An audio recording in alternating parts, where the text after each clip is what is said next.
주님이 우리 안에 함께 하십니다. 주님이 우리 안에 함께 하십니다. 함께 하십니다. 함께 하십니다. 네. 어제 이제 이런 전화가 왔어요.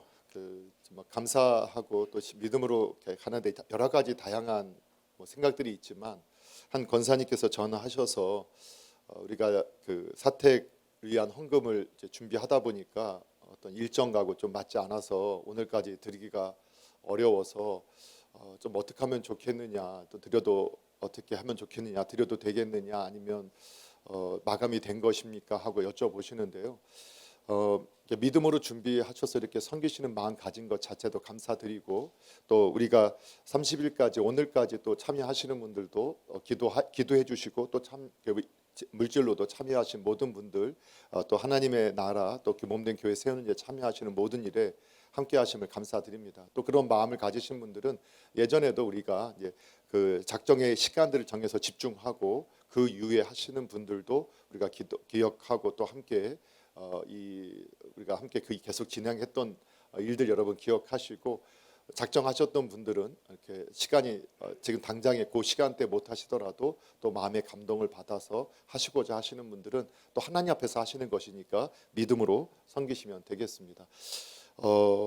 우리가 이 예수님을 바라보고 예수님을 닮아가는 그 교회가 되기를 꿈꾸면서 구체적으로 어떻게 우리가 좀 예수님을 바라보고 닮아가는 모습을 이뤄가야 하는가? 그것은 선교적인 교회로서, 우리 공동체로서, 아니면 개인으로서, 그리고 화목함을 이루고 지켜나가는 그것을 누리는 교회로서, 또 연합된 교회로서, 또 하나 저와 여러분 한 분 한 분들이 그 화목의 이 대상들이 되어질 때, 그리고 이제 우리가 복을 우리가 누리고 복을 나눠주는 교회의 모습을 가질 때, 그게 주님을 좀 더 바로 알아가고 닮아가는 길이 될 것이다라는 것을 말씀을 통해서 우리가 함께 상고하고 또 은혜를 받고 있습니다. 그 가운데서 이제 우리가 복을 누리고 복을 나누는 교회가 되어져 가는 그 방향성들을 또 함께 찾아가면서, 지난주에는 이제 복 있는 사람이 어떤 사람이었는가를 가지고 함께 말씀을 상고했고, 이제부터 계속해서 복을 누리는 성도라는 제목으로 계속해서 어떠한 구체적인 하나님의 말씀을 쫓아가면서 우리가 복을 누릴 수 있는 것인가를 함께 나누려고 합니다. 그 가운데서 이제 지난주에 우리가 서론격으로 우리는 복 있는 사람이다라는 것을 여러분 그 말씀을 상고했던 거 기억하시죠? 그래서 우리가 가지고 있는 것이 무엇인지를 알아야 복을 누릴 수 있게 되는데, 먼저는 저와 여러분이 복 있는 사람이다. 왜냐하면 예수의 생명이 우리 안에 있는 사람이고, 그리고 이 복이라는 것은 성경이 말하는 복이라는 것은 하나님을 믿는 것이 복이다라는 것을 우리에게 가르쳐 주는데, 그 복의 단어들의 의미를 찾아볼 때도 하나님을 믿음으로써 생활에서 충분한 만족과 기쁨을 누리는 이러한 상태라고 고백했을 때, 우리는, 저와 여러분은 하나님의 은혜로 예수님을 통해서 하나님을 나의 주 나의 하나님으로, 나의 주로 고백할 수 있는 그 믿음을 갖게 되었고, 또 그리스도로 말미암아 영원한 생명을 이미 가지고 있는 그러한 사람이 되었기 때문에 세상의 그 어떠한 사람들보다도 이미 복 안에 있는 사람, 복 있는 사람이다, 이런 고백을 할 수 있어야 하고, 어떤 속임에도 속지 말고 우리 스스로는 어떤 상황에서도 나는 복 있는 사람입니다라고 고백할 수 있어야 한다고 이렇게 말씀을 함께 살펴봤습니다. 기억나시죠? 여러분 복 있는 분이시죠? 예, 항상 또 확인을 해야 돼요. 복 있는 분인데 들을 때마다 나는 지질이 복이 없는데 왜 자꾸 복이 있다 라고 하냐, 그게 속는 거라고 했습니다. 그러니까 하나님의 말씀으로 나를 해석하면 그 해석된 대로 우리 안에 말씀들이 이루어질 줄로 믿습니다. 그래서 여러분, 우리가 지난주에 우리는 복 있는 사람이다라는 것을 확인을 했습니다. 그리고 어느 때 우리가 복을 정말 누리느냐, 그래서 서론격으로 해서 하나님이 우리를 창조하실 때 복 있는 사람으로 창조하셨고, 그리고 하나님의 영광, 하나님의 하나님 되심을 드러내는 삶을 살 때 하나님께서 우리의 삶을 복되게 이끌어 가신다는 것을 말씀해 주신 것을 믿어야 한다고 했죠. 그래서 여러분, 진정한 행복, 진정한 복은, 만족, 기쁨은 하나님 안에서 누릴 수 있는 것이고, 그리고 그 하나님께서 우리 안에 이렇게 임하여 주셔서 우리가 우리를 그 하나님의 영광을 드러내는 존재로 만드셨다. 그 목적대로 살 때 하나님의 기쁘심이, 하나님의 그 복이 우리의 삶을 뒤엎게 될 것이다.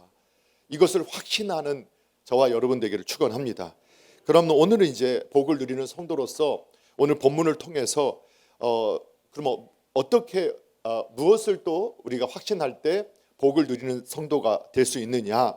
오늘 성경의 말씀에 보니까 이 세상을 바로 알아야 우리가 복을 누리는 성도가 될 수 있다라고 말씀을 하고 있습니다. 오늘 본문의 말씀에 15절 16절에 보게 되면 이미 잘 알고 있는 말씀인데 15절 16절 말씀에 이렇게 나와 있어요. 같이 한번 읽어보겠습니다. 15절 16절 시작. 이 세상이나 세상에 있는 것들을 사랑하지 말라. 누구든지 세상을 사랑하면 아버지의 사랑이 그 안에 있지 아니하니 이는 세상에 있는 모든 것이 육신의 정욕과 안목의 정욕과 이생의 자랑이니 다 아버지께로부터 온 것이 아니요 세상으로부터 온 것이라. 아멘. 그러면 성경이 말하는 이 세상이라는 게 뭘까? 세상이나 세상에 있는 것들을 사랑하지 말라. 그런데 우리는 성경을 보니까 하나님께서 하나님은 어떤 분이냐? 이 세상을 이처럼 어떻게 하신다겠어요? 사랑하신다라고 하셨어요. 그리고 세상을 창조하실 때 창조된 세상을 보시고 너무 보기에 좋다, 토부하다, 아름답다, 선하다 이렇게 말씀을 하셨단 말이죠. 이런 걸 볼 때 여기서 말하는 이 세상이라는 것은 하나님이 창조하신 세상, 또 하나님이 사랑하는 그 세상이 아닌 다른 세상이라는 것을 알 수 있게 돼요. 그러면 이 다른 세상, 또 세상에 있는 것들, 이것들은 무엇인가 그걸 알기 위해서 우리가 성경의 전체를 좀 찾아보면 에베소서 2장 2절에 보게 되면 저와 여러분이 하나님을 알지 못했을 때의 상태를 뭐라고 표현하고 있냐면 그때 너희는 그 가운데 행했다. 그 가운데 살았다. 너희도 세상 가운데 살았다고 말씀해요. 그런데 이때 너희가 어떻게 살았느냐? 바로 이 세상의 풍속을 따랐다 라고 이렇게 표현하고 있어요. 이 세상의 풍속. 그러면 이 세상의 풍속이 뭐냐? 오늘 성경에 말하는 이 세상에 있는 것들이라는 거예요. 그것이 육신의 정욕, 안목의 정욕, 이생의 자랑이다 라고 말씀을 하고 있죠. 그리고 이때 이 풍속을 따르는 것을 뭐라고 또 표현하냐면 에베소 2장 2절에는 공중의 권세 잡은 자를 따랐다라고 이렇게 말씀해요. 공중의 권세 잡은 자를 따랐다. 근데 이 공중의 권세 잡은 자는 어떤 존재냐? 에베소서 2장 2절에는 또 뭐라고 표현하냐면 이 세상에 불순종하는 아들들 가운데 역사하는 영. 그러니까 하나님을 거역하고 하나님을 대적하는 불순종하는 아들들 가운데 역사하는 영.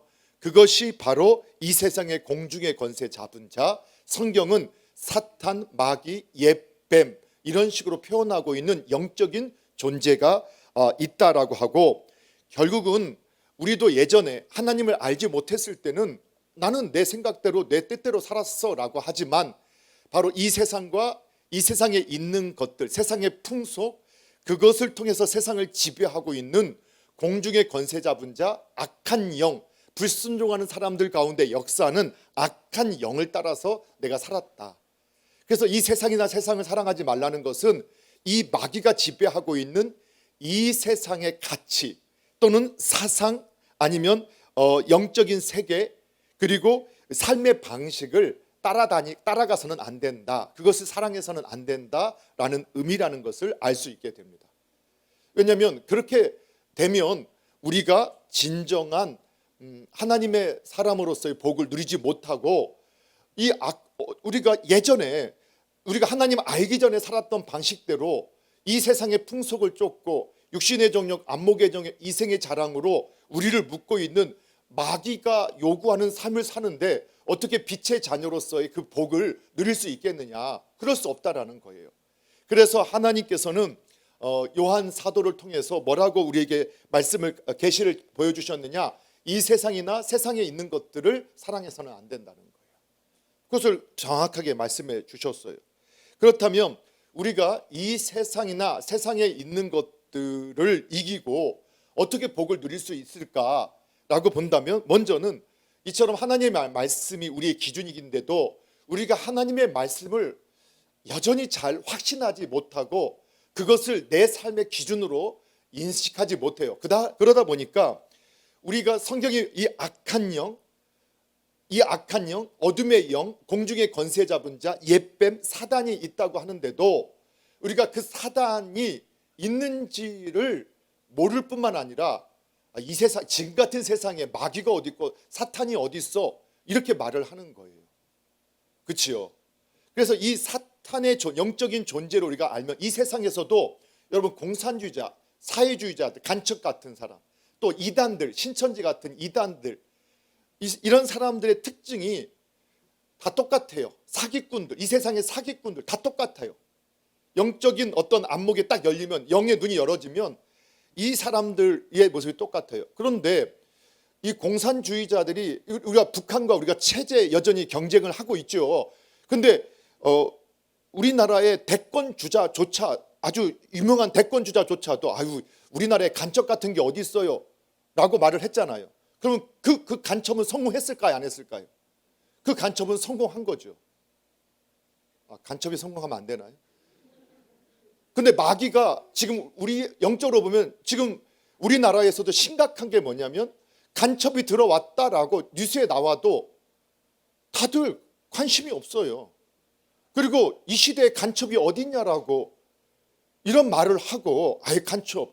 그런데 아니 민노총에서 왜 예전에 왜 노동단체에서 자꾸 자신의 임금이 아니라 왜 자꾸 정권 물러가라, 뭐 미국 물러가라, 왜 그런가 봤더니 북한에 지령받아서 했다는 게 지금 언론에 나왔는데도 다 무감각해요. 아이고 설마 그러겠어? 아이 또 뭐 좀 공작 아니야? 아니면은 뭐 그래서 뭐 이런 분위기 같아요. 그러면 어떻게 보면 간첩으로 볼 때는 최고로 성공한 거가 아닐까? 그런데 마귀는 어떤 존재냐? 저와 여러분의 행복을 빼앗는 존재예요. 우리를 속이고 죽게 만들려고 하는 존재거든요. 그렇죠? 그래서 그 마귀의 정체를 예수님께서 드러내 주셨고 지금도 이렇게 마귀의 정체를 우리에게 밝히 보여주고 계시잖아요. 그런데 사람들이 이렇게 말하는 거예요. 아유 이 시대에 마귀가 어디 있어? 이 시대에 귀신이 어디 있어? 악한 영이 그런 게 어디 있어? 아유 교회에서 그런 말 하면 안 되지. 시대가 어느 시대인데 이렇게 하고 있다. 이렇게 하니까 아니 마귀의 정체가, 간첩의 정체가 드러났는데도 잡히지가 않아요. 이렇게 됐으면, 깨어있으면, 이 나라가 깨어있으면 아니 그러면 여기만 간첩이 들어가 있었을까? 다른 단체 이런 비슷한 일이 있었던 데 다 조사하고 서로 경계하고, 야 이렇다. 우리가 예를 들면 베트남이 망했을 때 보니까 아니 대통령궁 안에도 간첩이 들어와 있었고, 거기는 불교 국가가 우세했었는데 승려들이 그 간첩이었고, 야당 정치인들이 간첩이었고, 그게 통일되고 나니까, 독일에서도 통일되고 나서 나중에 덮었다고 하잖아요. 왜냐하면 그걸 밝히면 그 국가를 통합하는 데 너무 어려워서 딱 드러나고, 통일을 하고 나서 서독 안에 있는 간첩이 3만 명, 그것도 지도층에 있는 교수, 학자, 종교인, 정치인 3만 명이 있어서 그 정체를 드러내면 국가를 통합하기가 어려워서 덮었다. 이거는 역사적인 사실이잖아요. 모르셨어요? 그런데 뭐라고 말하냐면, 이 시대 간첩이 어디 있어? 이 시대에 마귀가 어디 있어? 경계해야 되잖아요. 그게 또 밝혀졌으면 우리가 사실 그게 얼마나 심각한 문제라고 생각을 하고 해야 되는데, 지금 뉴스를 보세요. 간첩 얘기 하나도 안 나와요. 네가 잘했니 못했니, 왜 그렇게 말했니 안 했니, 그게 무슨 중요한 거예요. 그래서 마귀는 이렇게 쓸모없는 것에 집중하고 본질에 집중하지 못하게 속이고 있거든. 그러니까 이 세상도 그렇게 속고 있는 거예요. 근데 크리스천도 우리가 누려야 할 존재, 복 있는 사람으로서 복된 존재로 복의 통로가 돼야 되는데 왜 이렇게 못 사느냐? 이 어둠의 영들이 있다. 이 어둠의 영들에게 속지 마라. 이렇게 말하는데도 성도들조차도 어느 순간 마귀가 어디 있어? 마귀가 어떻게 이래? 여러분, 그래서 사도 바울도 고린도후서 11장의 14절에 보면 여러분, 마귀가 어떻게 우리에게 접근해요? 광명의 천사처럼. 그런데 결국 마지막은 어떻게 돼요? 여러분, 역사적으로 이 공산주의 이념에 물들어 있던 사람들을 동조했던 그 공산주의자에게 속았던 사람들이 마지막은 다 뭐예요? 다 처형이고 다 끝이었어요. 우리나라도 그랬고 베트남도 그랬고 모든 나라가 공산주의자들에게 이용당해. 그들이 말할 때는 평화, 평등, 그리고 아름다운 동등한 세계 이렇게 말하고 했는데 권력을 딱 잡게 되면 그다음부터는 하나씩 죽이죠. 그게 마귀가 영적으로 우리가 어두워져 있으면 마귀에게 강명의 천사처럼 야, 요즘 세상 마귀가 어디 있어? 그리고 너 이렇게 살면 안 돼. 너가 정말 잘 살고 네가 정말 행복해지게 하기 위해서는 너 이렇게 하면 안 돼. 라고 계속 우리에게 말하는데 그 말을 듣고 가면 마지막 어떻게 되느냐? 죽음이에요. 여러분, 이단에 빠지는 사람 똑같잖아. 이단도 광명의 천사처럼 너를 위해서 말하는 것처럼 계속 교회를 비방하고 교회 성도를, 목회자를 계속, 이단들의 특징은 계속 불평하고 저주하고, 그런데 우리는 사랑이 있고 우리는 따뜻함이 있고 이렇게 해서 어떻게 해요? 결국은 그 영혼을 죽게 만들어요. 사기꾼은 어떻게 해요? 사기꾼도 똑같잖아요. 이 세상 사기꾼들이 잡혀서 감옥에 갔더니 거기서 어떻게 더 사기쳐야 완전히 사기칠 수 있을까를 배워서 나온대잖아요. 그들이 이러한 사기꾼들이나 사회주의, 공산주의자들 또는 이러한 이 이단들의 특징이 뭐냐? 거짓말하는 걸 부끄러워하지 않아요. 자신의 정체가 드러나면 뻔뻔해져요. 용서를 구하지 않아요. 잘못됐다 말하지 않아요. 왜? 자신들이 절대 선이니까. 자신들이 절대 기준이니까. 절대 기준을 자신으로 만들어. 그게 마귀예요. 마귀가 항상 우리에게 속이는 게 뭐냐면 네가 기준이 되라. 절대 기준이라. 하나님이 기준이 돼서는 안 된다. 이러한 사상이 오늘 교회로 들어오고 있는 거예요. 마귀는 동일하게 오늘 교회당에 들어와서 성도들에게 속이는 거예요. 그래서 사도 베드로가 뭐라고 말하느냐? 너희가 어떻게 해야 되느냐? 이렇게 말하죠. 근신하라, 깨어라. 너희 대적 마귀가 우는 사자같이 두루 삼킬 차를 찾는다. 여러분, 베드로가 왜 이렇게 말했을까요? 베드로가요, 누구보다도 이거를 체험했던 사람이에요. 베드로가 예수님과 동행하면서 예수님의 수제자로서, 그리고 예수님이 가장 기뻐하셨던 그 제목, 그게 뭐였죠? 그 말은, 야, 사람들이 나를 누구라 하느냐? 너희는 나를 누구라고 하느냐? 했더니 바로 말한 게 뭐였어요? 주는 그리스도시요 살아계신 하나님의 아들입니다. 너무 아름다운 고백을 해서 예수님께서 얼마나 기뻐하셨는지, 야, 베드로야, 너 정말 복되도다. 이거 알게 하신 이가 하늘에 계신 아버지가 알게 하신 거다. 그 믿음 위에 내가 교회 세울 거다. 딱 이렇게 축복했잖아요. 주님께서 복을 그냥 약속해 주셨잖아요. 그 순간 바로 베드로의 마음에 마귀가 딱 들어간 거예요. 그러더니 야, 이제 내가 죽으러 간다. 죽지 마세요. 그게 광명의 천사가 예수님을 위하는 것처럼 베드로를 통해서 가장 지금 정말 예수님께 기쁨을 줬던 그 사람 베드로를 통해서 마귀가 그렇게 가면 안 돼요. 야, 1초도 안 걸렸어. 1초도. 아멘. 1초도 안 걸렸다니까요. 1초도.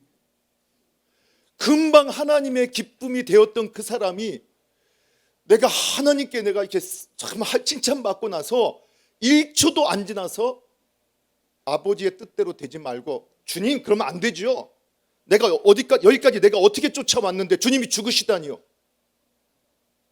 그랬더니 예수님 뭐라고 하셨어요? 그 순간에 예수님 뭐라고 하셨어요? 마귀야 물러가. 사탄아 물러가. 아니 금방. 여러분, 그래서 베드로가 너무 분명히 경험했던 거예요. 그래서 야, 근신해라. 깨어 있어. 정신 차리고 깨어 있어라. 왜? 이 마귀가 우는 사자처럼 삼킬 자를 찾아다니는 거예요. 그래서 우리가 이 정체를 알고 드러내는 게 정말 중요하다는 거예요. 왜냐하면 여러분, 어느 여행지 같은 데 가면 여기 뭐라고 소매치기 주의 이렇게 써 있는 데가 있죠.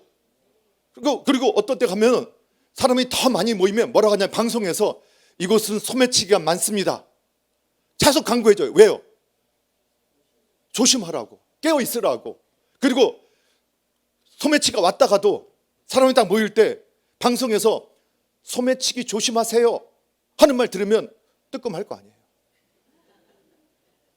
그런데 이제 처음에는 다 사람이 긴장하고 있다가 계속 들으니까 뭐하냐, 우리가 아는 사람도 마귀가 있지, 그런데 아는 사람도 계속 듣다 보니까 에이 뭐 그게 하고 가슴 무장을 딱 해제하면 그 순간 악한 영. 여러분, 그래서 우리가 보세요. 여러분, 오늘 이렇게 예배 딱 드리고 가잖아요. 근데 은혜 받고 그러면 내가 하나님의 뜻대로, 내가 어떤 하나님의 뜻대로 우리 가정을 하나님의 다스림을 이루도록 어떻게 할까 막 기도도 하고, 근데 가면서 차에서 싸워요. 그 왜 그럴까?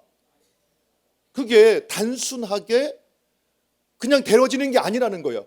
우리가 그때 영적인 왜 내 안에 이 분노가 왜 이런 마음이 쏟지? 그게 단순하게 내 생각, 내 의지대로만 되는 걸까? 아니에요. 악한 영이 있다니까요. 그럴 때 그 정체를 드러내야 돼요. 그래서 그럴 때 나의 마음속에 그런 악한 하나님의 뜻과 거역하는, 하나님의 뜻을 반대하는, 하나님을 대적하는 이 생각들이나 뜻들이 내 안에서 내 감정으로 일어날 때 어떻게 해야 되느냐? 단호하게 내가 내 영혼아 내가 내게 명하노니, 내 마음을 붙잡고 내 생각을, 내 감정을 묶는 이 어둠의 영들, 나사렛 예수의 이름으로 명하노니 떠나갈지어다. 네, 말로 하면 또 이상할 수 있으니까 속으로라도 그 순간이라도 악한 영, 내가 악한 영에 속으면 안 돼. 주님 힘을 주십시오 하고 기도해야 되는 거예요. 그래야 그 순간 그 감정에, 내 생각에 사로잡혀, 그게 내 생각, 내 감정인 줄 알았더니 그게 보니까 마귀에게 틈을 주지 말라. 누가 했던 말이죠? 우리가 에베소서 4장에 보면 그 감정이 격해지고 그 분노의 감정을 내가 다스리지 못하면 어떻게 되느냐? 마귀가 틈을 타게 되고, 그럼 마귀에게 묶여서 마귀 짓을 하게 되는 거예요. 나는 의로운 마음으로, 선한 마음으로 화를 냈는데 그게 마귀에게 사로잡혀서 마귀 짓을 하게 되는 거예요. 그 선한 것마저도 더럽혀지게 되는, 그거를 성경이, 하나님께서 그걸 아시고 우리에게 계속 경계하라는 거예요. 여러분, 그런데 우리가 자꾸 잊어요. 그렇죠?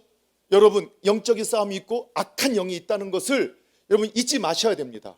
그리고 우리의 삶이 하나님이 영이시고 우리도 영인 것처럼, 우리가 영적인 존재인 것처럼 마귀와 천사가 있고, 천사는 우리가 믿음으로 하나님께 기도하고 믿음으로 살고 할 때 하나님이 천사를 보내서 우리를 도와주시고, 우리가 하나님과 관계가 멀어지고 내 생각이 가득 차게 될 때 마귀가 틈타서 우리를 주장할 수 있다는 것들을 우리가 항상 깨워서 우리가 스스로 고백할 수 있어야 돼요.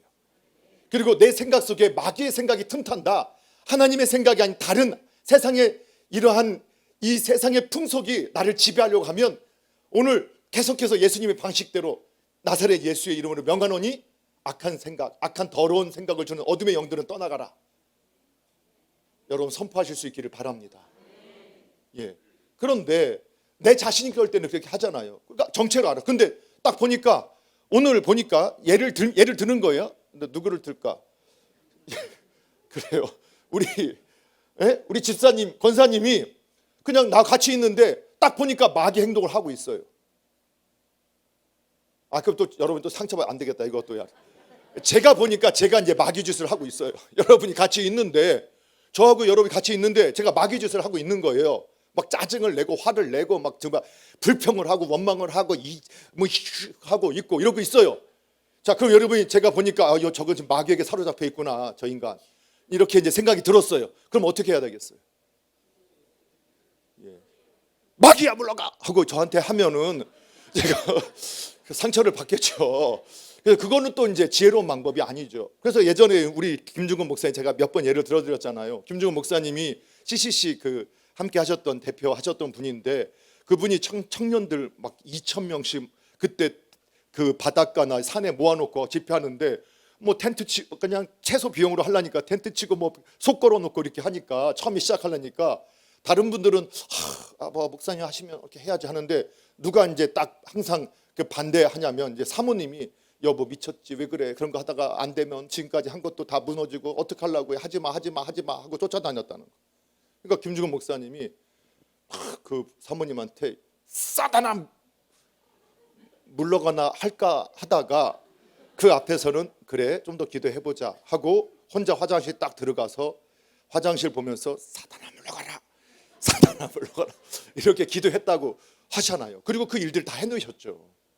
근데 영적으로 알았던 거예요. 마귀는 가장 가까이 나를 위하는 척하는 사람들을 통해서 광명의 청사처럼 와서 우리를 속이는 거예요. 그리고 그 말하는 거는 요지는 하나님의 뜻대로 성경대로 믿음대로 살면 너 실패해. 지금 세상은 그렇지 않아. 이 말은 2000년 전에도 있었고 5000년 전에도 있었고 지금도 있는 거예요. 여러분, 그래서 우리가 그 정체를 알고 계속 정체를 드러내고 고백할 때 그 악한 영이 묶임을 당할 수 있다는 것을 여러분 믿으시기 바랍니다. 또한 여기서 또 한 가지, 마귀의 무기도 변함이 없어요. 그런데 우리가 속아요. 어떻게 보면 방식이 바뀔 뿐이 본질은 바뀌지 않는 게 이 세상의 풍속. 오늘 성경에 15절 16절에 뭐라고 나왔어요? 육신의 정욕, 안목의 정욕, 이생의 자랑. 이게 마귀가 쓰는 에덴 동산에서 아담에게 썼던 방식.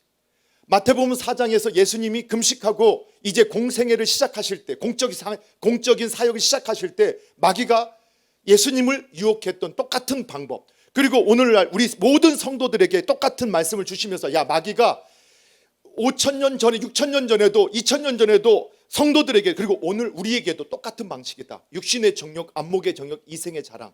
이걸 가지고 마귀가 우리를 미혹하고 우리를 유혹하고 삼키려고 한다. 그러면 이것은 뭐냐? 다 그냥 간단하게 말하면 소유, 재물, 그 다음에 누림, 쾌락, 그리고 명예, 인정받고 싶은 욕구. 이거 가지고 한다는 거예요. 그래서 이렇게 말하는 거죠. 네가 이거 하면. 그래서 사울이 이 마귀에게 딱 속았을 때 어떻게 되느냐? 그래서 성경에 보면 사울과 다윗을 계속 비교해서 보여주는 거거든요. 보면 사울은 자신이 하나님의 말씀에 불순종했다. 그 당시에 사무엘은 사울에게 기름 부으며 한 시대에 쓰임받았던 선지자였어요. 그런데도 선지자가 지적을 해도 사울이 어떤 태도를 취하느냐? 알았어요. 네, 그렇다고 할게요. 그런데 가시면 안 되고 저 사람들 앞에서 좀 내 이름 좀 내 명예가 깎이지 않게 좀 같이 옆에 서주세요. 그게 사울의 태도였어요. 그런데 다윗은 사무엘과 비교될 수 없는 나단 선지자가 와서 밧세바 사건, 야 당신이 그 죄인입니다. 그렇게 말하자마자 그냥 펄썩 엎어지고 거기서 통곡을 하면서 내가 죄인입니다. 야, 사울은 여기서 만약에 내가 이런 책망받는 모습을 사람들한테 이 내 권위가 깎이면 어떡하지? 그래, 내가 그 말은 내가 들을 테니까 듣는 척한 거죠. 내가 들어줄 테니까. 그런데 사람들 앞에서는 나 좀 세워주세요. 그게 마귀의 전략. 결국은 그러다가 어떻게 됐어요? 마귀에게 버림받았죠. 그 말로는 비참해졌죠. 그게 마귀에게 속한 결과예요. 근데 다윗은 그 하나님의 말씀 앞에 바로 고꾸라졌을 때 그게 얼마나 정적들에게 비난받고 공격을 받을 만한 것들이었어요. 그러나 다윗은 하나님의 이름을 지키기 위해서 하나님 이름 앞에 하나님의 이름을 명예롭게 생각했던 그를 하나님은 결코 버리지 않고 그를 어떻게 만드셨어요? 지금도 그 이름을 신앙의 이름에 가장 고귀한 신앙의 이름으로 올려놓으셨잖아요. 여러분, 마귀는 동일한 방식으로 오늘도 우리 저와 여러분을 속여요. 소유, 누림, 그리고 이 인정, 명예를 가지고 우리를 속여요. 사실 저와 여러분이 하나님 앞에 도토리 키재기의 명예잖아요. 우리가 가지고 있는 소유가 그거 얼마라고, 우리가 누리는 거. 그래서 그냥 야, 너 지금 이렇게, 근데 아니야. 하나님의 뜻에 따라서 내가 우선순위는 나는 하나님을 섬기는 데 있어. 분명한 고백이 있게 될 때 흔들리지 않겠죠. 자, 사랑하는 성도 여러분, 그래서 오늘 17절이 그래서 결론이에요. 자, 우리 17절 같이 한번 읽어보도록 할게요. 17절 함께 읽겠습니다. 시작. 이 세상도 그 정욕도 지나가되 오직 하나님의 뜻을 행하는 자는 영원히 거하느니라. 아멘. 예, 여러분 우리가 믿음으로 사는 사람이죠. 하나님을 믿죠. 하나님이 주신 말씀을 믿잖아요. 그런데 성경이 이렇게 말하는, 이 세상도 그 정욕도 지나가는 거야. 그 소유, 그 누림, 그 명예, 그 인정받는 거 다 지나가는 거야. 그런데 영원히 계속되는 게 있어요. 그게 뭐예요? 하나님의 뜻을 행하는 것. 행하는 자는 영원히 거한다. 영원히 산다. 진정한 복은 누굴까요? 그 소유 누가 주시는 거예요? 하나님 주세요. 그 누림도 누가 주세요? 하나님. 그 명예도 누가 주세요? 하나님. 그 주시기를 기뻐하실까요? 싫어하실까요? 기뻐하세요. 그런데 마귀는 이렇게 속이는 거예요. 하나님 없이 이 세상의 풍속과 방식으로 네가 소유해야 되고 누려야 되고 네가 인정받아야 된다, 이렇게 말하는 거예요. 그럼 우리가 흔들려요. 믿음의 확신이 없으면. 그런데 우리가 이 세상도, 이 세상의 정욕도, 이 세상의 방식도 다 지나가, 다 소멸돼. 그런데 하나님의 말씀, 영원한 그 말씀을 따르면 그 사람은 영원히 살게 돼. 예, 영원히 살게 돼. 그런 사람만이 믿음으로 살 수 있고 복을 누릴 수 있게 돼요. 여러분, 그거 예를 예전에 드렸던 내용이에요. 창세기 39장에 보면 여러분, 이 악한 영에게 사로잡힌 사람들의 특징, 그리고 악한 영을 대적해서 이긴 사람의 결과를 우리가 보여주잖아요. 그게 요셉과 보디발의 아내 보디발의 이야기예요. 자, 한번 다시 한번 들어볼게요. 그 보디발의 아내는 그 시대에 요셉 시대, 애굽 시대예요. 어떻게 보면 저는 그 수위는 잘 모르겠지만 그냥 대충 따져도 오늘날로 보면 그 당시 애굽의 5손가락 안에 드는 그러한 집안의 아내였어요. 뭐 그 정도 되겠지요. 뭐 5손가락 한 대만 10손가락 하죠 뭐. 그래도 그 시대에 10손가락 안에 드는 이러한 권세를 가지고 있는 그 집에 남편을 둔 여자였어요. 소유, 누림, 명예 다 가지고 있었어요. 그런데 마귀에게 딱 속는 순간 자기 집안의 노예, 청년한테 마음이 꽂히니까, 그 욕망이 꽂히니까 그 노예, 종의 옷을 붙잡고 나하고 자줘. 우리가 정직하게 딱 살펴보세요. 얼마나 이게 말도 안 되는 일이에요. 물질, 소유, 그리고 그 시대에 누구도 바로가 아니면 어디 가도 보디발의 아내, 여러분 사장님 아내 들어온다고 회사 이거 없다고 거기 경비하는 분이 못 들어갑니다. 지금도 그런 일이 없겠죠. 지금도. 근데 이 시대에 보디발의 아내, 모든 걸 누릴 수 있었고, 그 명예, 보디발의 아내라는 그 이름 자체가 최고의 명예를 갖고 있는데 악한 영에게 그 정욕에 욕망에 쌓이니까 노예의 옷을 벗기기 위해서 간청하는 존재가 되어지는 거예요. 얼마나 비참하죠. 그리고 나서 또 어떻게 돼요? 들켜버렸죠. 요셉이 옷 벗고 도망갔잖아요. 그러니까 악한 영에 사로잡힌 자들은 자신의 잘못을 인정할까 안 할까요? 절대 안 해요. 자신의 잘못을 절대 인정 안 해요. 왜? 인정하면 그 소유, 그 누림, 그 명예를 다 잃게 된다고 알기 때문에. 그러니까 인정 안 하고 그거를 누구에게 뒤집어 씌우죠? 요셉에게. 힘없는 요셉에게 다 뒤집어 씌우는 거예요. 네가 그랬잖아. 그리고 그녀의 이름은 성경이 전파되는 곳마다 가장 참 아름답지 못한 모습으로 계속 소개되게 됐죠. 근데 보디발은 어땠어요? 보디발도 그 최고의 명예. 근데 많은 해석하는 분들이 보기에 자신의 아내를 겁탈하는 노예를 살려줄 사람이 어디 있어요? 더군다나 국방부 장관의 권력을 갖고 있는 사람인데 알았다는 거죠. 보디발도 알았다는 거예요. 요셉이 그런 사람이 아니었고 한 번도 그런 모습을 보인 적이 없어. 그럴 사람이 아니라 알았는데, 그런데 그가 분노했죠. 그리고 감옥에 가뒀죠. 왜 가뒀을까요? 자신의 명예 때문에. 그것이 그가 잘못이 없다라는 걸 알아도 내 명예, 우리 집안의 명예 때문에 그냥 잘못 없는 사람도 가두는 쪽을 선택하게 되죠. 그게 이 세상의 명예에 사로잡히고 이 세상의 풍속을 쫓게 되는 사람들의 모습인 걸 보게 돼요. 근데 요셉은 어떻게 됐죠? 요셉의 입장에서는 노예 청년이에요.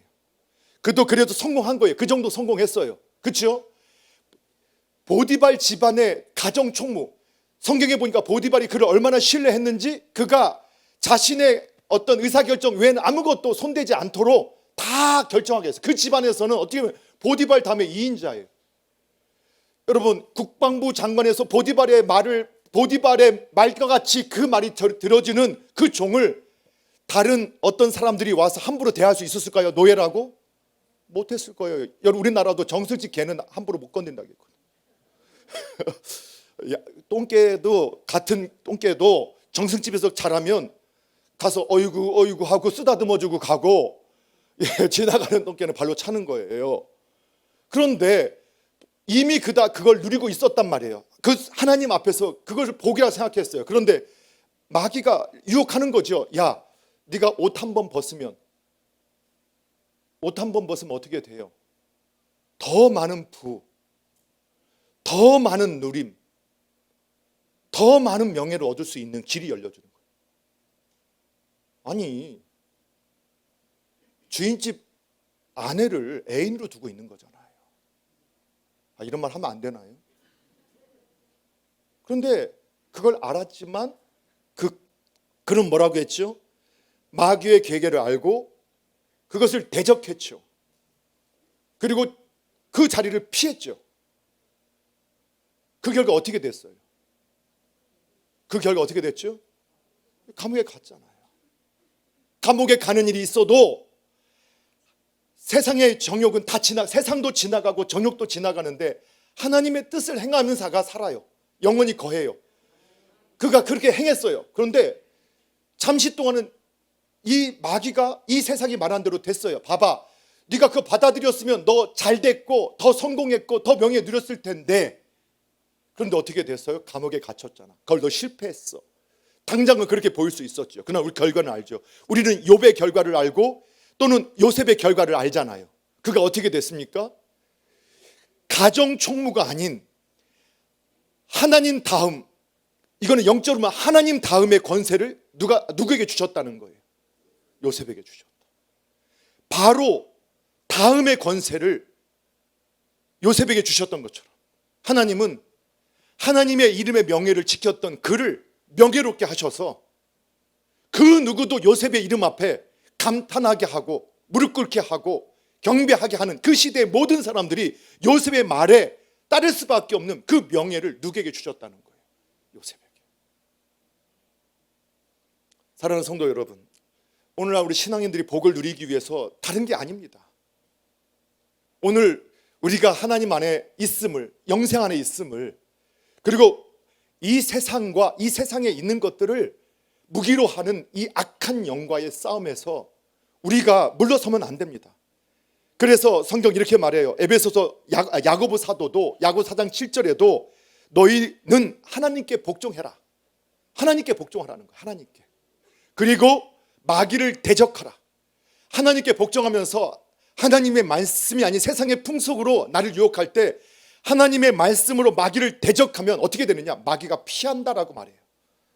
우리가 요즘에 마귀 이런 거 괜찮지, 그냥 내 생각이야. 아니요.